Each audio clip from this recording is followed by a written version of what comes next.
Hi, health coaches. This week we've got another health coaching Q&A episode for you. We're taking listener questions and riffing on them so you can learn and we can grow. Got a question? Submit it at hello@primalhealthcoach.com. Let's jump in. Hi, I'm Erin Power. I'm a health coach, a health coaching educator and mentor, and your host of Health Coach Radio. This podcast delves into the art, science, and business of health coaching. Whether you're aspiring to land a coaching dream job or to embark on your own entrepreneurial adventure, we cover it all. Our mission is to help you grow your career, elevate your income, change the lives of the clients who need your help, and leave a lasting mark in this rapidly growing field. It's time for health coaches to make an impact. It's time for Health Coach Radio. All right, well, folks, I'm going to just maybe start flapping my gums here. And basically what I want to do is just share all the details about the facilitator role. I want to start with one thing, though, really quick, which is that we've changed the name of the course. And so I just want to bring you guys up to speed on the name of the course and why we changed it and what's called now. Truthfully, this name change actually makes a ton of sense. And I'll try to make it sound logical to you as much as I can. So as you probably know, at least I hope you know, that to hold the Master Coach certificate, you have to have the Primal Health Coach course plus what was formerly known as the Master Coach course. And those two courses together equaled the Master Coach certificate. Some people who graduated the course formerly known as Master Coach, but didn't quite have the PHC certificate done yet, we gave them a certificate that we called the Advanced Coaching certificate. So you would hold the Advanced Coaching certificate until such time as you completed both requirements for Master Coach, if that makes sense. I feel like it doesn't make sense already, but I'm just going to keep going. So what we decided to do, we're going to call this course the Advanced Coaching Expert course. So anybody can take the ACE course. It's the exact same course that you guys did. Whether you did it when it was called Level 2, whether you did it when we called it Master Coach, or now it's going to be called Advanced Coaching Expert. We think this is the last name change, but you never know. So now people will take this course. When they graduate this course, they'll get the Advanced Coaching Expert certification. And then once they've completed PHCI, we'll upgrade that cert to the Master Coach cert. And then the Master Coach cert is the one people can take to apply for the board exam. So it really actually is more, maybe I made it sound confusing, but it's actually more logistically logical. Logistically logical. How's that for redundancy? So just so you know, we changed the name Advanced Coaching Expert. It's the same course, exactly the same course that everybody's always done. We the course doesn't change because the course is developed to meet the educational requirements of the NBHWC. So we can't change it, quite frankly, and we don't need to because it's a great course. It's awesome. So does that make sense? ACE instead of Master Coach. Okay, that's what we're going to call it. Cool. All right, so this I'm going to be now reciting to you from my notes on my computer here. So I'm reading because this is the general facilitator info session that I give every year, every time I run this course, twice a year. The purpose of the facilitator role is to encourage and direct discussion and practice coaching sessions during the live Thursday sessions of what is now known as the Advanced Coaching Expert course, the ACE course. If I say ACE, ACE, I'm referring to Advanced Coaching Expert. Cool. So the most important thing, the facilitator role ends up being a really incredibly valuable part of this ACE educational experience because it answers the demand for more targeted practice coaching and more student interaction. So the first few times, and maybe Elizabeth, when you took the course it was a long time ago when you took it, I think, wasn't it? When did you take it? Yeah, I was trying to think about that actually. I think I took it back in 2022. Okay. Was it still 21? Level 2? It was still Level 2 at the time. Amazing. So in the early days of this course, Level 2, right? I can't remember even how I used to do it. I don't remember even how we did it. We would do live teaching sessions and then practicing I was facilitating the practicing. The first round, I facilitated all the practice. And the feedback we got from the first round of Master Coach was that it was really fun in the opportunities that students got to engage with each other. So that just really lent itself to the decision to kind of create little small breakout groups where students could engage with each other and get some targeted practice, which is why we created the facilitator role. So essentially, just in case you need your memory refreshed. The way we do it is we break everybody out into small groups, and I'll talk about that in a second. There's a facilitator in each one of the groups, and all you're doing in the facilitator role is facilitating the practice. And it's quite fun. It's actually quite fun. It's a great chance for you to shore up your coaching ability, because nothing, I'm telling you, nothing will make you a more confident coach than guiding other coaches through the coaching methodology that you learn. So you all learned it when you took the course, but being able to actually be kind of in a leadership role and guide sort of new students through it is going to really solidify this for you. I was talking to somebody, who was I talking to? I can't remember who I was talking to. I was talking to somebody who's in my business course, and she's getting ready to take the board exam. And she said, "Oh, would you mind giving any sort of study tips for the board exam, since, we had nothing else to talk about?" And so I said, one of my personal tips for the board exam, and I don't know if any of you guys have written it, if you're already board certified, if you're looking to do that. I found the board exam wasn't that hard because I was already coaching. And if you're already coaching, then the questions on the exam kind of make sense. So what I think the benefit is for the facilitators is you kind of get to step into that coach role and look at this content from like this higher level, where you're now like, what is this coaching relationship? What is the next step this coach should have done? And by giving feedback to the students in the course, you're going to really, like I said earlier, you're going to really imprint the coaching knowledge that I think is really going to help you if you go to write the board exam. Okay. So the facilitator role, this experience that we do on the Thursdays, because we have what we're doing this time around on September cohort is I think I'm doing Mondays and Thursdays. Is that right? Yes. I'm doing the live sessions on Mondays and Thursdays. And the Monday session will be the teaching session, where I teach the live workshop, and then we have a discussion around it. And then the Thursday, they come in and we say, okay, here's what you're going to work on today. Okay. And then we send them off into the breakout rooms, and you're spending almost the whole Thursday session in the breakout rooms with them. So 60 to 75 minutes, you're leading the session. I'll talk about that a little bit more in detail later, but this truly has been one of the most incredible improvements we've made to this course. So I'm just grateful to you all for offering to do this, because it is awesome. And I know that some of you have recently done it, and you know that it's like Bruce is a seasoned facilitator. Justine, you just did the course, the last round, so you know how cool that practice session, how cool it is, right? It's great. Okay, back to my notes. So you loved it. I know. Yes, I love that you loved it. This next cohort is starting pretty quick. So let me pull my notes up here. For your purposes, the dates you need to know. So the very first, the welcome webinar is next Thursday. So Thursday, September 5th, this is the welcome webinar where all the students come in and I just say, hey, it's me. Here's how this is going to go. And it's sort of a non-compulsory lesson for the students to come in and get the lay of the land. Then we have our first live teaching session on the Monday, September 9th, which means the first practice coaching session is going to be on Thursday, September 12th. So that's when you guys are going to be up. Thursday, September 12th. Now, I will let you know, I'm going to send this to you separately in an email later when I follow up with an email. But the dates for this round of the course, we're skipping a lot of weeks because there's Canadian Thanksgiving, there's American Thanksgiving. I have a trip booked. So the dates are a little scrambled. So I'm going to send you the specific dates to put in your calendar. It ends up being a 12-week course, but we're going to stretch it to 15 because there's about 3 weeks in there that we're going to skip, I think, if my memory serves. And of course, the last couple weeks of the course are group presentations. You don't have to help with that at all. So I'm going to send the specific dates to you in an email so you know. But generally, Thursday, September 12th is the first one. Okay, cool. Amazing. Okay, what else have I got in my notes here? The sessions are going to run from 5 p.m. Mountain Time to 6:30 p.m. Mountain Time. That's my time zone. And I like it when the facilitators show up a good 5 to 10 minutes early, just a little bit. I like the facilitators to log in a tiny bit early so I can count you. So I can say, okay, there's 7 facilitators, and I have to do putting people into rooms. So it really helps if you show up, just a little bit earlier, so we can have a conversation about what we're going to work on. Okay.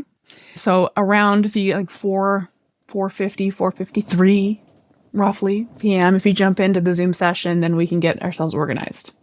So far, so good. You're only required to participate in the Thursdays. You're welcome to attend the Mondays if you want to. If you really want to lean back into this curriculum and just squeeze every drop out of it, you're welcome to. You can attend anything and everything you want to, but you're only required to come to the Thursdays. And by the way, if you can't make one here and there, that's okay too. I don't mind getting a little heads up. Like if you have something going on and you can't make it one week, just maybe let me know. But it's interesting because you guys saw that I posted the first request for facilitators and only 3 people applied. And then I was like, I need more people. And now I have like 15 facilitators, which is a lot. So, if 8 or 9 or 10 of you show up, that's going to be great because I think there's about 50 people in the course so far, 50 students in the course so far. We might get a few more. Not all 50 are going to show up. So there, might end up with 3 to 4 people in a breakout room, depending on how many of you guys show up, right? So I think 3 to 4 in a breakout room is actually nice. We'll just have to do the math. The math is always mathing. We'll have to just figure it out as we go. But grateful to have all you guys available to us. And if you can show up for most of the Thursdays, I'd greatly appreciate it. Okay. This is important. So some of you know this already. Steve knows this. Bruce knows this. Some of my seasoned facilitators know this. But I provide you with a facilitation guide. So you're not going in blind, okay? Because every week, the students are learning a new skill. And then we want them to practice that skill kind of specifically in the practice session on Thursday. So I'm going to send you guys every week, and I'm usually pretty good at remembering to do this, but sometimes I forget. But Steve's my buddy. He's not going to let me forget. He's my guy who doesn't let me forget things. So I got Steve on my team. I'll send this out to you and say, okay, this Thursday, they're going to do this practice session. And sometimes the practice sessions are really straightforward. Like this week, they're going to practice asking open-ended questions. Or this week, they're going to really practice reflection. Sometimes the exercise is kind of a drill, like a fun kind of a game. I think they're fun, but it's hit or miss whether the students think they're fun. Like the speed round, like how fast can you get through this? Or I have one that's called 20 questions, where it's like you have to just keep asking questions until you get 20 open-ended questions in a row. And so we mix it up just so that they have different ways of practicing skills. And I think it keeps it really interesting, keeps it really fresh. You'll be amazed at seeing how quickly the students' skills progress just by practicing. I mean, it's incredible. Honestly, coaching it's a physical embodiment practice. So just getting into the room of practicing these little skills, honestly, it's really cool to be a part of it. So I hope you're excited. So I'm going to set you up with the drills or the sort of the plan for the Thursday practice session. Then when we get into the room, when we all kind of convene 5 or 6 minutes ahead of time, we'll just make sure that you're feeling confident in that. And then literally, I let the students into the main room. I'll create the breakout rooms, send them off into the breakout rooms with you. You'll be assigned to an individual breakout room with 3 or 4 or 5 students. And then you're in charge of that room. You have to do a little bit of math. So some of the seasoned facilitators know this. So let's say you end up in a room with 5 people. Okay, 5 students are going to role play, and you're in the rooms for 75 minutes. I'll have to get my calculator out now. This is really advanced.